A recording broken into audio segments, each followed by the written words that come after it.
Hi guys, how are you. तो guys आज हम इसको स्टार्ट करते हैं F1 बिजनेस एंड टेक्नोलॉजी का चैप्टर नंबर 4 है। इसका टॉपिक नंबर 9 है blockchain technology. What is blockchain technology. तो आपने इसको बहुत ध्यान से सुनना है, उसको समझना बहुत ध्यान से है, क्योंकि ये बिटकॉइन से रिलेट कर रहा है, जो कि कमिंग टाइम्स के अंदर बहुत इंपॉर्टेंट चीज़ हो जाएगी आपके लिए। तो इसलिए इसको समझना है, और ये पेपर्स के पॉइंट ऑफ व्यू से भी काफ़ी इंपॉर्टेंट है। तो ब्लॉकचेन होता है क्या, ब्लॉकचेन टेक्नोलॉजी क्या है। तो व्हाट इज़ ब्लॉकचेन टेक्नोलॉजी। तो ये एक डिजिटल लेजर्स की एक टाइप है, जो कि आपने जिसमें रिकॉर्डिंग करनी होती है डिसेंट्रलाइज निचले लेवल पे जाके तमाम कंप्यूटर्स के अंदर एट ए टाइम। जब आप उसको रिकॉर्ड करोगे तमाम कंप्यूटर्स में, और सारे कंप्यूटर उसको एक्सेप्ट करेंगे, जितने भी उस ब्लॉकचेन के अंदर आपस में लिंक होंगे, ठीक है ना, वो उसको एक्सेप्ट करेंगे, तब वो रिकॉर्ड होगा। अगर उसमें से एक भी रिजेक्ट कर देता है तो वो रिकॉर्ड नहीं होगा। तो ये ट्रिकी इशू है, मैं इसको रिपीट करता हूँ। ये एक डिसेंट्रलाइज्ड डिस्ट्रीब्यूटेड और पब्लिक डिजिटल लेजर है, जिसमें ट्रांजैक्शंस को रिकॉर्ड करना होता है बहुत से कंप्यूटर्स के अंदर, और जिसको आप एक बार रिकॉर्ड कर लोगे तो बाद में उसको चेंज नहीं किया जा सकता होता है, क्योंकि आपको तमाम कंप्यूटर्स के अंदर वो डिसेंट्रलाइज निचले लेवल पे हर अलग-अलग कंप्यूटर के अंदर वो रिकॉर्डिंग होगी, तो आपको सबको चेंज करना पड़ेगा। तो इसके बाद वो ब्लॉक बनेगा, ठीक है। जब वो सारे उसको एक्सेप्ट करेंगे कि चेंज हो गया, ये पहले तो ये हो नहीं सकता, ठीक है। अगर हो गया तो सबको चेंज करना पड़ेगा, सारे एक्सेप्ट करेंगे तो फिर ये फ्यूचर के अंदर चेंज होगा। तो ये रेट्रोस्पेक्टिवली नहीं होता, ठीक है ना, इसकी प्रोस्पेक्टिवली, मतलब फ्यूचर के अंदर आप इसको कर सकते होते हो। तो इसमें चेंजिंग्स के चांसेस बहुत कम होते हैं, और इसमें अल्ट्रेशन के चांसेस बहुत कम होते हैं, जिसकी वजह से प्रॉब्लम्स फ्यूचर के अंदर नहीं आती। तो ये डिसेंट्रलाइज मतलब निचले लेवल पे कंप्यूटर्स के अंदर चीज़ होती है। और बैंक ऑफ इंग्लैंड ने ये टेक्नोलॉजी मुतारफ़ करवाई थी। उन्होंने कहा था कि आप जो आपके ट्रस्टेड पीपल है उनका एक पूरा लिंक जनरेट करें, ब्लॉक जनरेट करें, ठीक है, और उससे फिर इवेंट्स को आप रिकॉर्ड करेंगे। Hope you understand the point. अब इसके बेनिफिट्स हम पढ़ते हैं। तो इसका मेन बेनिफिट जो है वो सिक्योरिटी है, क्योंकि डिजिटल एरा है, ठीक है। तो इस टाइम फ्रेम के अंदर साइबर सिक्योरिटी बहुत इंपॉर्टेंट होती है।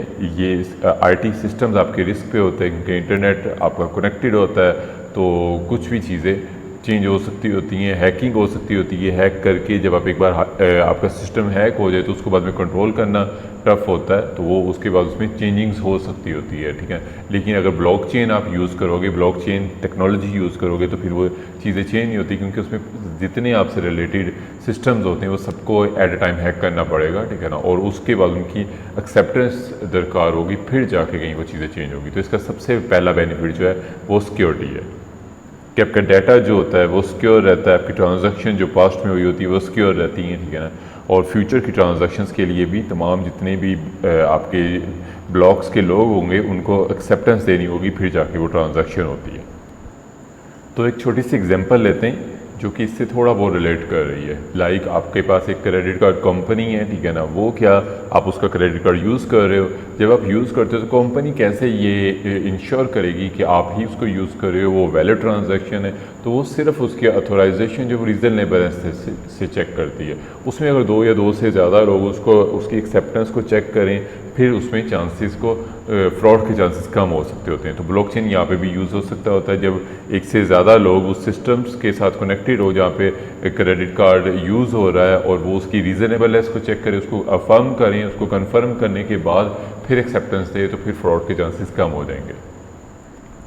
तो ब्लॉकचेन ने अफेक्टिव कंट्रोल लगाया है इस पूरे जो सिक्योरिटी रिस्क था, आपको साइबर सिक्योरिटी रिस्क था, उसके ऊपर एक अफेक्टिव कंट्रोल लगाया, और इसने इस पूरे मैकेनिज्म के अंदर इसको ओपन रख लिया, पब्लिकली कर दिया है, ठीक है, कि जो लेजर्स है वो डिस्ट्रीब्यूट होते हैं पब्लिकली, ठीक है ना, उसके ब्लॉक्स बनते हैं, ठीक है, और उसके बाद फिर उसकी बुक कीपिंग ऑटोमेटिकली एग्जिस्ट कर रही होती है, हो रही होती है, लेकिन प्रोस्पेक्टिवली मतलब फ्यूचर में होगी, पास्ट की नहीं हो सकती होगी, ठीक है।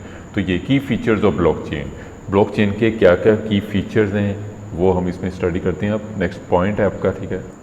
तो फर्स्ट फीचर जो है वो उसी की जो अपने पढ़ी थी, डेफिनेशन पढ़ी थी, उससे रिलेट कर रहा है कि ब्लॉकचेन सिस्टम्स के अंदर नंबर ऑफ़ पार्टिसिपेंट होते हैं जो कि इंटरनेट के ज़रिए आपस में कनेक्टेड होते हैं, और इसमें सिर्फ दो या तीन नहीं होते, इसमें नंबर ऑफ़ ज़्यादा मकदार के अंदर होते हैं, ठीक है, जो कि ट्रांजैक्शन जब होती हैं तो सारे के सारे उस ट्रांजैक्शन उन तक ट्रांजैक्शन पहुंचती है, वो ट्रांजैक्शन को कंफर्म करते हैं और उसके बाद वो उसको एंटर करते हैं। जब वो अपने सिस्टम में जो ब्लॉकचेन के अंदर जितने लोग होंगे वो सारे उसको सिस्टम में पब्लिकली उसको एंटर करेंगे, ठीक है, तो तब वो एक न्यू ब्लॉक बनेगा और वो उसके बाद वो कंफर्म हो जाएगा।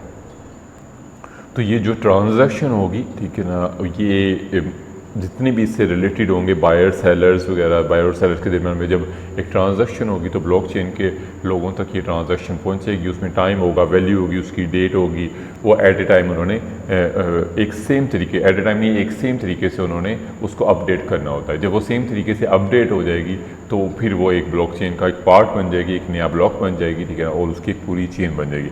और ये ब्लॉक जो होगा वो पिछले ब्लॉक के साथ लिंक करेगा, उसका एक नंबर होगा वो उसके साथ लिंक कर रहा होगा। तो इसमें थर्ड पॉइंट में है कि एक सिंगल सिस्टम जो है वो एक न्यू ब्लॉक नहीं बना सकता है। इसको न्यू ब्लॉक को बनाने के लिए आपको एक ट्रांजैक्शंस को सेम टाइप की ट्रांजैक्शन सेम उसमें वेज होगा, यूज़ होगा, वो डिफरेंट एक नेटवर्क के ज़रिए डिफरेंट लोगों तक पहुंचती है, डिफरेंट कंप्यूटर तक पहुंचती है, उसका ऑडिट होता है, ऑडिट होने के बाद वो तमाम कंप्यूटर्स के अंदर वो ट्रांजैक्शन प्रोसेस होती है और उसके बाद अगर उसकी डिटेल आपस में मैच कर रही होती है, सेम डिटेल होती है, ठीक है ना, करेक्ट डिटेल होगी, तो फिर वो एक न्यू ब्लॉकचेन अपडेट हो जाएगा, ठीक है ना, न्यू ब्लॉकचेन बनेगा और कंप्यूटर जो होंगे वो एट द सेम वे उसको एक न्यू ब्लॉक के तौर पे उसको वैलिडिटी प्रोवाइड करेंगे।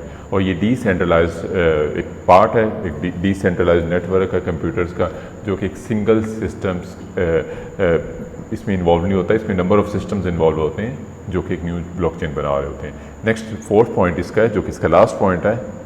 तो लास्ट पॉइंट के अंदर इसमें एक न्यू ब्लॉक आपका ब्लॉकचेन के अंदर ऐड हो जाता है, उसको प्रीवियस जो आपके पास ब्लॉक होता है उसके साथ वो लिंक हो जाता है एक क्रिप्टोग्राफिक हैश के ज़रिए, ठीक है ना, वो जनरेट होता है, उसके ज़रिए ये लिंक हो जाता है और इसकी चेन को नहीं तोड़ा जा सकता।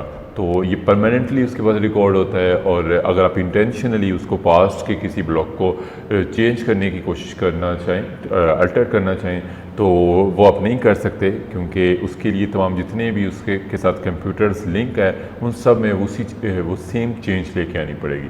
तो इस जो कि पॉसिबल नहीं होता, ठीक है, इसलिए इसको फर्स्ट आप अल्टर नहीं कर सकते, ठीक है।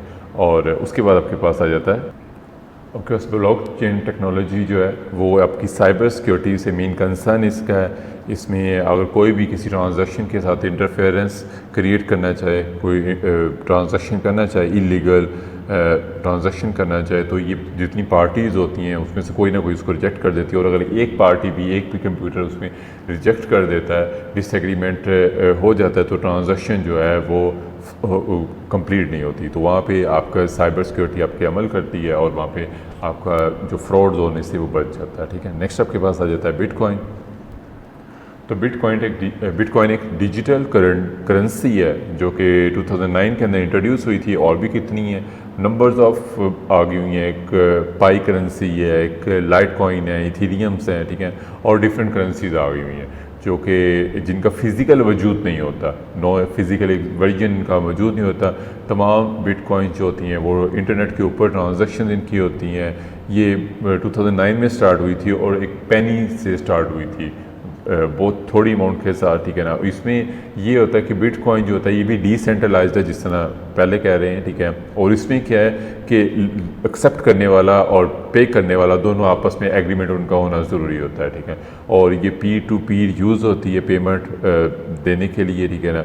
और बिटकॉइंस को एक्वायर करने के दो मेथड होते हैं। क्या तो आप उसे दूसरी करेंसी जिस तरह डॉलर्स वगैरह है उससे बाई कर सकते होते हो, उसके लिए आपके पास डिफरेंट एक्सचेंज कंपनीज़ है जो कि आपको लेके देती हैं। उसमें MT.GOX है, आपके पास CAMBX है, ये आपको बाई करके दे सकते होते हैं। ये आपके ब्रोकरेज हाउसेज है जिनको यूटिलाइज़ करके आप करेंसी से बिटकॉइन बाई कर सकते होते हैं, बिटकॉइन में इन्वेस्ट कर सकते होते हैं। दूसरा मेथड आपके पास बिटकॉइन को एक्वायर करने का बिटकॉइन माइनिंग होता है। इसमें आपको मैथ के डिफ़िकल्ट क्वेश्चंस दिए जाते हैं और उसमें भी डिफरेंट कंप्यूटर, जिस तरह पहले हमने पढ़ा है ब्लॉकचेन के अंदर, ठीक है, डिफरेंट कंप्यूटर आपस में कनेक्टेड होते हैं। वो जब आपको एक प्रॉब्लम दिया जाता है, आपने उसको सॉल्व करना होता है। आप वो सॉल्व करके जब देते हो तो सारे उसको एक्सेप्ट करते हैं। अगर वो सारे एक्सेप्ट करते हैं तो फिर वो आपको बिटकॉइंस आपके अकाउंट में क्रेडिट करते हैं, और उसके ऊपर आपको पासवर्ड दिया जाता है, और आपको कोई और उसको यूटिलाइज़ नहीं कर सकता होता, और कोई आपका अकाउंट ओपन नहीं कर सकता होता। और ब्लॉकचेन की तरह जो बिटकॉइन है ये भी कंसिस्टेंटली जनरेट होते हैं, इनके भी नंबर्स होते हैं, इसमें हैशटैग्स होते हैं, ठीक है ना। और यूज़र जो होते हैं वो अपने वॉलेट के अंदर उसको सेव करते हैं, जो कि प्रोटेक्टेड बाय पासवर्ड होता है। और जब अपनी ट्रांजैक्शंस करनी होती है, ठीक है, तो आप उसको जो ऑनर होता है वो इसकी ट्रांजैक्शन कर सकता होता है। अच्छा, इसकी ट्रांजैक्शन फ़ी जो होती है बिटकॉइन की वो बहुत कम होती है, $0.01 पर ट्रांजैक्शन होती है। ये पर ट्रांजैक्शन है, पर बिटकॉइन नहीं है, जो कि बहुत थोड़ी अमाउंट बनती है जब आप बिटकॉइंस को बाय करते हो, ठीक है ना। और बिटकॉइन की कोई ट्रांजैक्शन लिमिट नहीं है, आप जितने मर्जी बिटकॉइंस बाय कर सकते हो, सेल कर सकते हो, इसमें बिज़नेस कर सकते होते हो। और ये परचेजिंग के लिए अच्छी करेंसी है। अगर वेंडर जो है जो आपको प्रोवाइड कर रहा है चीज़ें, वो एक्सेप्ट करता हो बिटकॉइन को, तो फ्यूचर की ये करेंसी है जो कि जितनी ये बाउंड्रीज़ हैं इसको ख़त्म कर देगी। जो कंट्रीज़ की जो सेंट्रल बैंक्स की बाउंड्रीज़ होती हैं, स्टेट बैंक की बाउंड्रीज़ होती हैं, कंट्रीज़ बाउंड्रीज़ होती हैं, इसको ख़त्म कर देगी। आप दुनिया में कहीं पे भी बैठ के बिटकॉइंस में डील कर सकते होते हो, ठीक है ना। तो ये आगे फ्यूचर की करेंसी है। तो नेक्स्ट आपके पास आ जाता है कि ब्लॉकचेन जो हमने पढ़ा है वो टेक्नोलॉजी अकाउंटेंट के तौर पे कैसे आपको बेनिफिट देती है, उससे कैसे रेलिवेंट है, ठीक है। तो ब्लॉकचेन आपको अकाउंटेंसीज में आप जो रिकॉर्डिंग कर रहे होते हो वो अनअल्टरेबल रिकॉर्डिंग आपको प्रोवाइड करती है। आप उसको चेंज नहीं कर सकते होते, उसमें फ्रॉड्स नहीं होता है, उसमें टेम्परिंग नहीं हो सकती होती। तो एग्जांपल ऑफ हाउ ब्लॉकचेन, उसके बेनिफिट्स क्या क्या हैं अकाउंटिंग प्रोफेशन के अंदर। तो सबसे पहले इसका बेनिफिट्स ये है कि आपकी कॉस्ट जो होती है लेजर्स को मेंटेन करने की, उसको रिकनसाइल करने की, वो कम हो जाती है। दूसरा बेनिफिट इसका ये है कि ऑनरशिप की